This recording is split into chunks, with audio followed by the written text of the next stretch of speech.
Bienvenue sur Géopolitis. Il y a de l'eau dans le gaz. C'est une image pour dire que rien ne va plus dans ce monde du pétrole en plein chamboulement. Le baril de pétrole voit son cours baisser d'une manière folle depuis 6 mois. On n'avait pas vu une telle chute depuis 2009, c'est-à-dire au plus haut de la crise. C'est une onde de choc planétaire car ce baril, il a perdu près de 55% de sa valeur depuis juin 2014. Les pays producteurs s'en trouvent fragilisés, les pays importateurs s'en réjouissent, les consommateurs, eux, se frottent les mains. Par exemple, l'essence n'a jamais été aussi peu chère. Que s'est-il donc passé pour qu'on en arrive là? Il y a 2 facteurs essentiels. D'abord, il y a une abondance de l'offre qui est liée à la production non limitée des pays du Golfe, Arabie Saoudite en tête, liée aussi aux productions américaines et canadiennes, le gaz de schiste ou les sables bitumineux y sont pour beaucoup. Bref, il y a même surabondance. Quant au deuxième facteur, il s'énonce simplement dans certains pays émergents, en Europe, et dans d'autres régions du monde, en Chine par exemple, eh bien c'est le ralentissement de l'économie, c'est donc une demande globale en énergie fossile qui est en baisse. Géopolitis entend comprendre comment ce double mécanisme a bouleversé la planète tout entière et se pose la question de savoir jusqu'où on ira dans cette chute du cours du baril. D'abord, quelques données chiffrées pour saisir l'ampleur de l'événement et ses conséquences économiques. À la fin du mois de mai 2014, le baril de pétrole, prenons le cas du pétrole Brent, était à plus de $100. À la fin de cette année 2014, il se situait à $78. Actuellement, il est sous la barre des $50. Mauvaise nouvelle pour des pays exportateurs comme la Russie, chaque baisse de $1 fait perdre $2 milliards à Moscou. Bonne nouvelle en revanche pour l'économie française, importatrice. Le pétrole moins cher de 50%, c'est plus de 5 milliards d'euros économisés en 2015. On pourrait multiplier les exemples qui montrent en tout cas une chose dans ce dossier du pétrole. Il y a des gagnants et il y a des perdants. Ainsi, le Venezuela se retrouve au bord du gouffre quasiment ruiné, tandis que des économies européennes, à leur grande surprise, récupèrent 0,8% de croissance. L'autre aspect de ce dossier, c'est celui de la géopolitique. Il y a une guerre du pétrole, une guerre politique, économique, dont le pétrole est l'instrument. Il y a ceux qui veulent mettre l'Iran à genoux, d'autres qui souhaitent fragiliser les États-Unis et leur gaz de schiste, d'autres encore qui s'accommoderaient bien d'une faillite du Venezuela, sans compter tous ceux qui voudraient en profiter pour punir Vladimir Poutine. On en est là, à ce début de l'année 2015, avec ceci de tout à fait inattendu que du côté du marché automobile, on est redevenu euphorique. Un pétrole moins cher, ce sont de gros modèles de voitures qui se vendent mieux. C'est exactement la tendance observée mi-janvier au salon de l'auto de Détroit. Le problème, c'est que ce qui se vend le mieux en ce moment, c'est plutôt cela. Exemple, le Ford 150 numéro 1 aux États-Unis. Le truck, c'est pour beaucoup ici quelque chose d'irrésistible. C'est plus puissant qu'une voiture, surtout quand on doit transporter ou remorquer quelque chose. C'est vraiment très pratique pour toutes sortes de transports et puis sa consommation d'essence a été améliorée. En plus, avec la baisse des prix du pétrole, je peux me le permettre. Encore une bonne nouvelle, tant qu'on y est, le prix du gaz étant en grande partie annexé sur le prix du baril de pétrole, là encore, c'est une facture énergétique qui devrait diminuer tant pour l'industriel que pour le simple consommateur.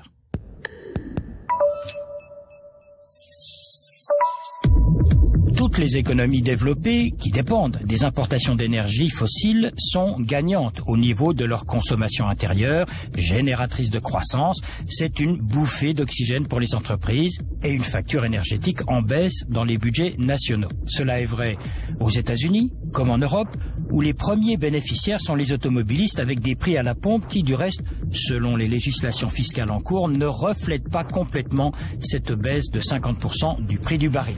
La Chine a calculé que chaque fois que le prix de ce baril baisse de $1, elle économise l'équivalent de 2,1 milliards de dollars sur 1 milliard de dollars d'exportation. L'Inde, tout autant, va économiser un bon tiers des quelques 10 milliards de dollars qu'elle distribue en subventions pour maintenir au plus bas les coûts de l'énergie fossile. Enfin, l'Arabie Saoudite, pour sa part, a fait un choix. Il fallait ou bien défendre les prix, ou bien défendre ses parts de marché. Elle a opté pour la deuxième démarche, maintenant son niveau de production et escomptant un affaiblissement de ses concurrents, États-Unis en tête.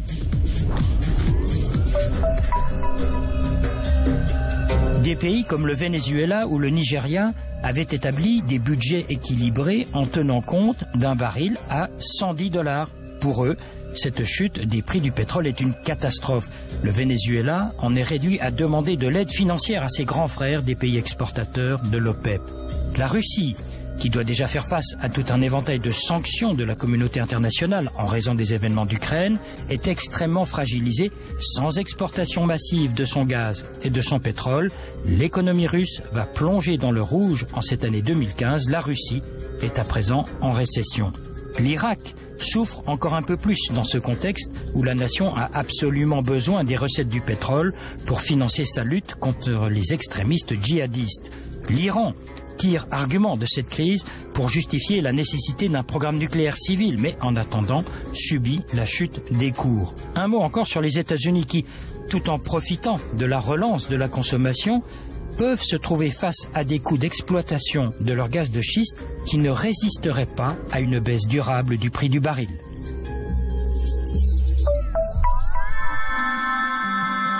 C'était inéluctable. La chute brutale des cours de l'or noir se répercute désormais sur toute la chaîne pétrolière, de l'exploration à l'exploitation et à la production, en passant par les services et les équipements. D'ores et déjà, les licenciements se comptent par milliers. Il faut absolument réduire les coûts. On va en premier lieu réduire les investissements dans la recherche et l'exploration, surtout aux États-Unis et au Canada, dans les domaines de l'ingénierie, du forage et de la géophysique. Autre aspect, autre conséquence de cette chute des prix de l'énergie fossile, la tendance, notamment dans les pays développés, à ne plus investir rapidement et durablement dans les technologies nouvelles et les techniques d'énergie renouvelable, considérant que l'urgence n'est plus la même en ces temps de pétrole nettement moins cher.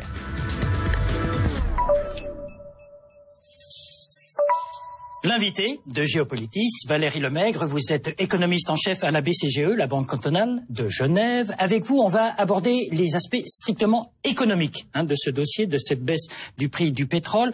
On va voir qu'il y a des effets positifs à court terme et à moyen terme. On va voir qu'il y a des effets négatifs. Alors, allez, on se met tout de suite dans le court terme et les effets positifs. Nous, on dit relance de la consommation, croissance. C'est vrai, c'est pas vrai, on peut le chiffrer, ça va durer longtemps, à votre avis?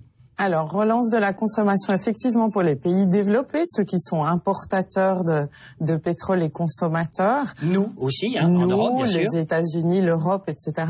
Il y a une sensibilité qui est différente selon les pays, parce que, évidemment, l'impact de la baisse des prix du pétrole sur les prix à la consommation et notamment sur les prix du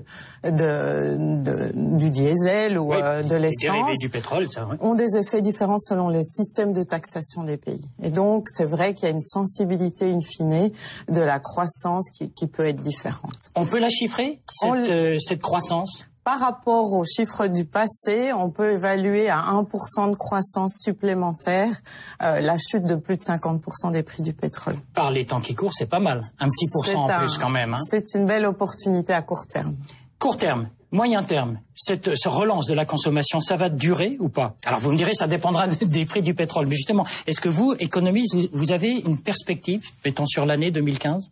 Alors, il y a l'aspect d'abord prix du pétrole, effectivement, sur les perspectives, on regarde la grille de lecture pour définir un petit peu les trajectoires. Elles sont basées sur 3 facteurs principaux.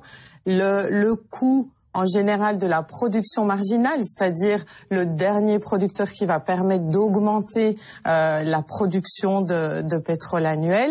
Et le dernier producteur ou le producteur marginal, pour l'instant, ce sont les États-Unis. Donc ça, le prix d'équilibre est défini par leur coût de production, qui était autour de 80-90 $ le baril, qui est redescendu, on parle d'aujourd'hui, autour de 65 $ le baril. Donc c'est à eux de savoir, à cause de cette marge, en raison de cette marge, jusqu'où ils peuvent aller. C'est eux qui vont décider quand même. Non, c'est pas une question de décision. Ouais. Après, il y a la variable d'ajustement, c'est Pour l'instant, on est dans un environnement où l'offre est excédentaire. Il y a eu plus de croissance d'offres.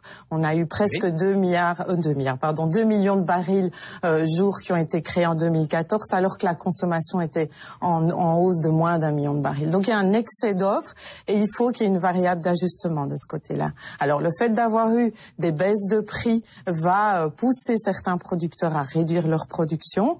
Mais bon, il y a des pays comme l'Iran, l'Irak, la Libye. Actuellement, leur situation fait qu'ils ont encore besoin de continuer à produire pour avoir des recettes. Et donc, il faut trouver, qui va décider, qui va permettre de réduire ce surplus de production pour qu'on puisse revenir à des niveaux d'équilibre qui soient autour de, comme je le disais, du coût marginal. Alors, on est toujours dans les effets positifs. On a vu court terme, relance de la consommation aussi. En gros, ça peut durer combien de temps? Je veux dire, est-ce que cette reprise de la consommation, elle est un petit peu illusoire? Elle n'est pas illusoire, mais elle est court terme. Elle est court terme parce que ce qui est important dans les prix du pétrole, c'est sa variation. Et donc, la baisse des prix du pétrole va avoir un effet sur l'année. Oui. Au-delà de ça, quand on parle, imaginons que le prix du pétrole se stabilise, voire réaugmente un petit peu, au-delà de cette période-là, l'effet est beaucoup plus neutre. Et parce que si on regarde l'évolution des prix du pétrole par rapport à la croissance sur une longue période, c'est la croissance qui fait évoluer à la hausse les prix du pétrole. Ce sont pas les prix du pétrole en baisse qui créent la croissance. Voilà, ça. Il faut pas se tromper. Il faut pas se tromper. C'est un effet vraiment court terme, cette baisse du prix du pétrole. À 1 an, peut-être un petit peu plus, un an et demi ou 2, mais ça n'est pas un effet très long terme. Entre parenthèses, on dit toujours le prix du pétrole, c'est un petit peu comme quand on mettait des canaris dans les mines, c'est-à-dire en gros pour voir quels sont les signes avant-coureurs. C'est encore vrai ça, au niveau de l'économie mondiale? On peut l'interpréter de différentes manières. Moi, il y a un facteur qui est très important dans la chute rapide des prix du pétrole cette fois-ci, c'est l'appréciation du dollar.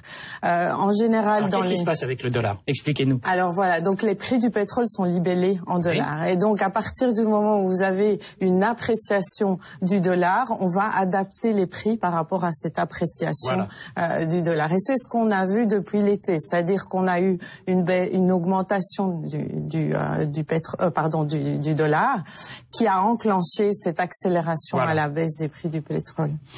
On va passer maintenant aux effets négatifs. Alors, si j'ose dire, on a bien compris, les pays notamment qui exportent du pétrole mais qui n'ont pas la surface financière de l'Arabie Saoudite ou d'autres pays du Golfe, ceux-là, ils vont souffrir et puis ils vont s'endetter, tous ces pays. Ça, c'est très mauvais quand même pour eux.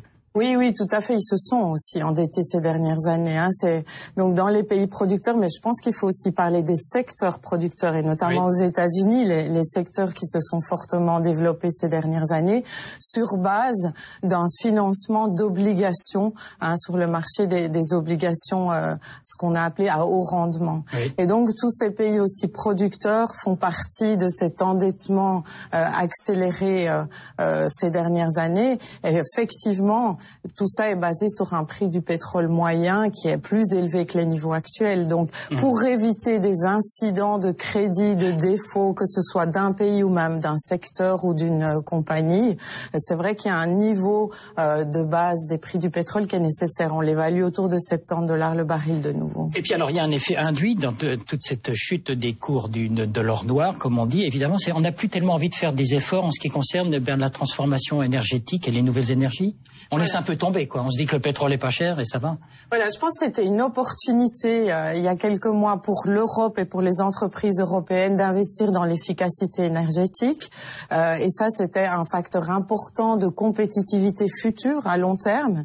Et malheureusement, je pense que cette évolution des prix du pétrole doit très certainement repousser les ambitions. Et donc, ça enlève un peu un moteur d'investissement. Parce que à moyen terme, on le payera. Tout à fait. En gros, c'est une catastrophe ou c'est un bienfait, cette chute des prix du pétrole? Au niveau de l'économie stricte. Je pense que c'est une opportunité à court terme. Il ne faut pas la négliger dans la situation dans laquelle on est. C'est un moteur à court terme. Par contre, à moyen et long terme, l'effet neutre, voire il peut être négatif si on enlève cette opportunité d'investir dans la compétitivité. Merci à vous, Valérie Lemecq. Je rappelle que vous êtes économiste en chef à la BCGE, la Banque cantonale de Genève. Merci à vous. Merci. Même pour les Saoudiens, 2015 sera une année de vache maigre. C'est tellement prévu et intégré que, fait assez rare, le Royaume, premier exportateur mondial de pétrole, a annoncé un budget 2015 qui sera déficitaire de l'ordre de 39 milliards de dollars. En Arabie Saoudite, on fait état, c'est une évidence, de la chute des cours du brut, mais aussi, on le sait moins, de dépenses publiques en hausse vertigineuse. Le Royaume tire du pétrole jusqu'à 90% de ses revenus. Or, les cours, on le sait, ont perdu plus de la moitié de leur valeur en moins d'un an. Pour son bonheur, l'Arabie Saoudite dispose tout de même de réserves suffisantes, estimées à quelques 700 milliards de dollars. Mais voilà qu'un autre pays du Golfe prévoit lui aussi un budget en déficit. C'est le Koweït, et pour cause, le baril était à 75 $ l'année dernière, il est à 45 $ ces temps-ci. D'ores et déjà, le Koweït a réduit drastiquement ses dépenses publiques. Heureusement, le Koweït lui aussi dispose de réserves financières conséquentes. Il n'empêche, les temps changent, la notion de budget en déficit n'est plus l'apanage des plus pauvres. Et sur la page web de Géopolitis, préparée par David Nicole, vos commentaires et interrogations sur ce thème du pétrole, à votre disposition des séquences vidéo, de l'infographie, des sites internet et des archives. Comme toujours, la possibilité de podcaster cette émission de la RTS, et vous êtes toujours les bienvenus sur Géopolitis.